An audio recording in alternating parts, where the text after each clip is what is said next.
அதுக்கு முழுக்க காரணம் என்னன்னு கேட்டீங்கன்னா, இங்கே சாட்சின்னு கேட்குறாங்க, எவிடன்ஸ் கேட்குறாங்க. அது டாக்குமெண்ட் எவிடன்ஸ் வந்துட்டு போகுது. இங்கே நானே ஒரு எவிடன்ஸ் தான். டிவிஎஸ்சி டைரக்டர்கிட்ட புகார் அளித்து அவரை உடனடியாக, நான் தானே சாட்சின்னு சொல்றீங்க, உடனடியாக அவரை கூப்பிட்டு நீங்கள் விசாரிக்க வேண்டும். திமுகவின் ஊழல் அம்பலம்.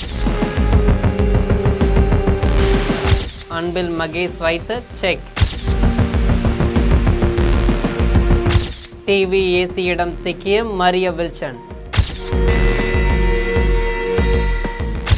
வாயால வாழ்ந்தவனு உண்டு, வாயால வீழ்ந்தவனு உண்டு என்பதற்கு தமிழக வெற்றி கழக அமைச்சர் மரிய வில்சன் சிலருக்கு லஞ்சம் கொடுத்ததாக கூறி தன் வாயால் தனக்கே சூனியம் வைத்து கொண்ட கதையை நம் ஜெம் தொலைக்காட்சி மூலம் பார்க்கலாம்.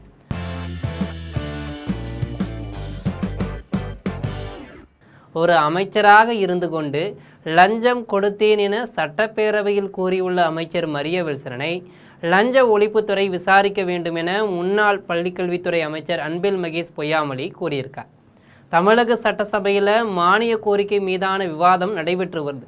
இதில் எம்எல்ஏக்கள் காரசாரமான விவாதங்களை முன்னெடுத்து வருகின்றனர். இதற்கிடையே தமிழ் தடுமாறு என்று கேட்டதற்கு ஒரு விளக்கம் கொடுத்தவருக்கும் அதனால் பலரிடம் வாங்கி கட்டி கொண்டவருக்கும் தற்போது தமிழக நிதி அமைச்சருமான மரிய வில்சன் தனியார் பள்ளிகளுக்கு அங்கீகாரம் பெற்று தருவதாக கடந்த திமுக ஆட்சியில் முறைகேடு நடந்துள்ளதாக குற்றச்சாட்டை முன்வைத்திருக்கிறார். நிதி அமைச்சர் மரிய வில்சன் பேசுகையில் திமுக ஆட்சியில் பல இடங்களில் கட்டாயப்படுத்தி தான் லஞ்சம் வாங்கப்பட்டிருக்கிறது. அதில் மிகப்பெரிய அளவில் பாதிக்கப்பட்ட ஒரு ஆள் நான். என்னுடைய பள்ளிக்கே லஞ்சம் வாங்கப்பட்டது. அதற்கு நானே சாட்சி. சென்னை தியாகராய நகரில் வைத்து யார் மூலமாக பணம் பெற்றார்கள் என்பதை பற்றி என்னால் சொல்ல முடியும். இது பற்றி என் மீது என்ன வழக்கு போட்டாலும் சரி, அதனை எதிர்கொள்வதற்கு தயாராக இருக்கிறேன் என கூறியிருக்கிறார். அது மட்டும் இல்லாமல் இந்த ஸ்கூல் எஜுகேஷன் டிபார்ட்மெண்ட் எனக்கும் அதில் கொஞ்சம் எக்ஸ்பீரியன்ஸ் இருக்குது ஓரளவுக்கு. வேலு சார்லாம் இருக்காங்க, பெரிய எஜுகேஷனிஸ்ட் அவங்களாம். அந்த என்ன சார் நீங்க பேசுங்க, அமைச்சர் இங்கே பார்த்து பேசுங்க. நீங்க தொடர்ந்து பேசுங்க. அங்கேருந்து வாய்ஸ் இல்லை நீங்க அதை பத்தி கவலைப்பட வேணாம், நீங்க பேசுங்க. எஜுகேஷன் டிபார்ட்மெண்ட்ல பள்ளி கல்வித்துறை அமைச்சர் இருக்கிறாங்க. அவங்கள்ட்ட அந்த ரிவ்யூ மீட்டிங்கில் கூட நிறைய டிஸ்கஷன் போயிட்டு இருந்துச்சு. நிறைய இப்போ முறைகேடுகள்லாம் சொல்லிட்டு இருந்தாங்க. நிறைய பேர் மேலே வழக்கெல்லாம் போட்டிருந்தாங்க. சில இடத்துல பார்த்தீங்கன்னா கட்டாயப்படுத்தி தான் காசு வாங்கியிருக்கிறாங்க. அதில் ஒரு மிகப்பெரிய ஒரு பாதிப்புப்பட்ட ஆள் நான். கட்டாயப்படுத்தி இது நிறைய இடத்துல நான் பதிவு பண்ண விரும்புகிறேன். அதுக்கு முழுக்க காரணம் என்னன்னு கேட்டீங்கன்னா, இங்கே சாட்சின்னு கேட்குறாங்க, எவிடன்ஸ் கேட்குறாங்க. அது டாக்குமெண்ட் எவிடன்ஸ் வந்துட்டு போகுது. இங்கே நானே ஒரு எவிடன்ஸ் தான், நானே ஒரு சாட்சி தான். ஃபார்மர் எஜுகேஷன் மினிஸ்டர் அவர் சபையில் இல்லை, அப்படி இருந்தால் சொல்லியிருக்கணும். பட் வேறு வழி கிடையாது. நான் டிஸ்க்ளோஸ் பண்ணக்கூடாதுன்னு நினச்சேன், வேறு வழி இல்லை. கடந்த 3 நாட்களாக இந்த சப்ஜெக்ட் இப்படி சுற்றிக்கிட்டே இருக்கு. இதுக்கு ஒரு முற்றுப்புள்ளி வச்சாகணும். நாளைக்கு வேணால் அவங்க கேஸ் போட்டுக்கிட்டோம், டிஃபமேஷன் கேஸ் போட்டுக்கிட்டோம், இல்லை என்கொயரி போட்டு நானே வரேன், டைரெக்டாக அவரை ஃபேஸ் பண்ணலாம். எந்த இடத்துல, எந்த டி நகரில், எந்த இடத்துல, குளோபல் அப்படின்னு ஒரு இடத்துல எவ்வளோ அமௌண்ட் கொடுத்தோம் எல்லாம் நானே சொல்ல முடியும். எல்லாரையும் சொல்ல முடியும், கிளியராக அமௌண்ட் சொல்ல முடியும். இதுதான் சாட்சி. நான் சொல்லக்கூடாதுன்னு நினச்சிக்கிட்டு இருந்தேன் சார், நான் சொல்லக்கூடாதுன்னு நினச்சிக்கிட்டு இருந்தேன். வேற வழியே கிடையாது. ஒரு கட்டத்துக்கு அப்புறம் மைனாரிட்டி இன்ஸ்டிடியூஷனுக்கு எவ்வளோ அமௌண்ட் வாங்கினீங்க, இது எல்லாம் நானும் சொல்ல முடியும். அமைச்சர் மரிய வில்சனின் இந்த குற்றச்சாட்டிற்கு முன்னாள் பள்ளிக்கல்வித்துறை அமைச்சர் அன்பில் மகேஷ் பொய்யாமொழி பதிலடியும் கொடுத்திருக்கிறார். இது தொடர்பாக திருச்சியில் செய்தியாளர்களை சந்தித்து பேசிய அன்பில் மகேஷ் பொய்யாமொழி, அமைச்சராக பொறுப்பு வகித்து வரும் மரிய வில்சன் லஞ்சம் கொடுத்தேன் என்று கூறுவதே முதல்ல ஆகப்பெருந்தவறு. கடந்த 2 மாதங்களுக்கு முன்பு கூட இதுபோன்று ஒரு குற்றச்சாட்டு என் மீது முன்வைக்கப்பட்டது. அவர்களிடம் ரூபாய் 50 கோடி கேட்டு மான நஷ்ட வழக்கு போட்டேன். பொய் குற்றச்சாட்டுகள் அடுக்கியவரிடமும் விசாரணை நடைபெற்று வருகிறது. அதன் அடிப்படையில் அமைச்சர் பேசினாரே என தெரியவில்லை. ஒரு அமைச்சர் லஞ்சம் கொடுத்தேன் என்று கூறுவதே முதல்ல தவறு. முதல்ல அவரிடம் விசாரணை நடத்த வேண்டும். லஞ்ச ஒழிப்புத்துறை இயக்குநரிடம் கண்டிப்பாக இது குறித்து புகார் அளிப்போம். உடனடியாக அமைச்சரை அழைத்து விசாரிக்க வேண்டும்.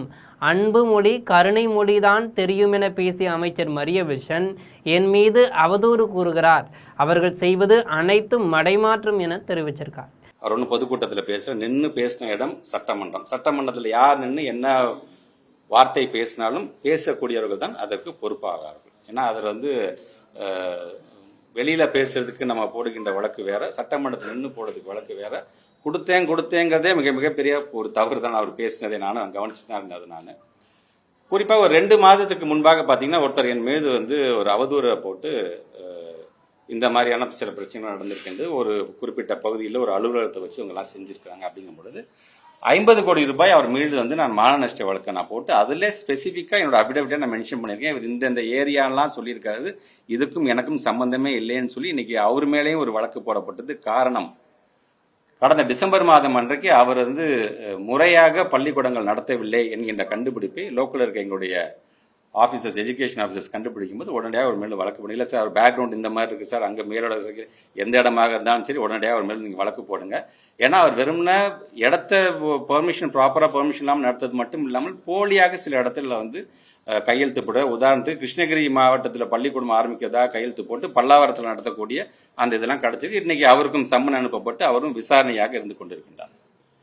அதன் அடிப்படையில் இவர் பேசினாரா இல்லை என்னன்னு தெரியல. ஆனால் இந்த பேசக்கூடிய அமைச்சருடைய அந்த நம்பகத்தன்மை, எனக்கு அன்பு மொழி தான் தெரியும், கருணை மொழி தான் தெரியும் சொல்லிட்டு அவர் என்னென்னலாம் செஞ்சாருன்னு பேசின அந்த அமைச்சர் அன்பில் மகேஷ் பொய்யாமொழி மீது இது போன்ற ஒரு அவதூறை சொல்லியிருக்கிறார் அப்படின்னு தான் நான் பார்க்குறேன். பேசும்போதே அவர் சொல்றாரு, முன்னாள் அமைச்சர் கூட இப்போ இல்லை, ஆனால் இதை நான் சொல்லவே வேணான்னு பார்த்தேன், ஆனால் இதுக்கு நானே சாட்சி என்று சொல்லியிருக்காரு. அப்போ அவர் கொடுத்தது மிகப்பெரிய தவறு.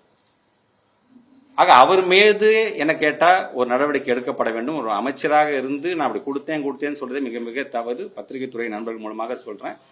கண்டிப்பாக இதை நம்ம வந்து டிவிஎஸ்சி டைரக்டரிடம் இதை புகார் அளித்து அவரை உடனடியாக, நான் தானே சாட்சின்னு சொல்றீங்க, உடனடியாக அவரை கூப்பிட்டு நீங்க விசாரிக்க வேண்டும் அப்படிங்கறதான் நான் வைக்கக்கூடிய ஃபர்ஸ்ட் ரெக்வஸ்ட். முன்னதாக திமுக ஆட்சி காலத்தில் தனியார் பள்ளிகளுக்கு அங்கீகாரம் வழங்க லஞ்சம் வாங்கப்பட்டதாக தனியார் பள்ளிகள் கூட்டமைப்பின் அலுவலக பொறுப்பாளர் நந்தகுமார் குற்றம் சாட்டியிருந்தார். அதில் முன்னாள் பள்ளிக்கல்வித்துறை அமைச்சர் அன்பில் மகேஷ் பொய்யாமொழி பெயரையும் குறிப்பிட்டு பேசியிருந்தார். இதனால் அவருக்கு நோட்டீஸ் அனுப்பிய அன்பில் மகேஷ் பொய்யாமொழி தன் மீதான அவதூறு பேச்சுக்கு நந்தகுமார் பகிரங்க மன்னிப்பு கேட்க வேண்டும் என்றும், அவதூறு பேசியதற்காக ரூபாய் 50 கோடி இழப்பீடு வழங்க வேண்டும் என்றும், இல்லையென்றால் சட்ட ரீதியாக நடவடிக்கை எடுக்கப்படும் என்றும் எச்சரித்திருந்தார் என்பதும் குறிப்பிடத்தக்கது. ஆக மரிய வில்சன் தவளை தன் வாயால் கெடும் என்பது போல வாய்விட்டு பேசியதற்கு அன்பில் மகேஷ் வைத்த ஆப்பின் மூலம் லஞ்ச ஒழிப்புத்துறையினரிடம் மரிய வில்சன் மாட்டுவாரா என்பதை பொறுத்திருந்து பார்க்கலாம்.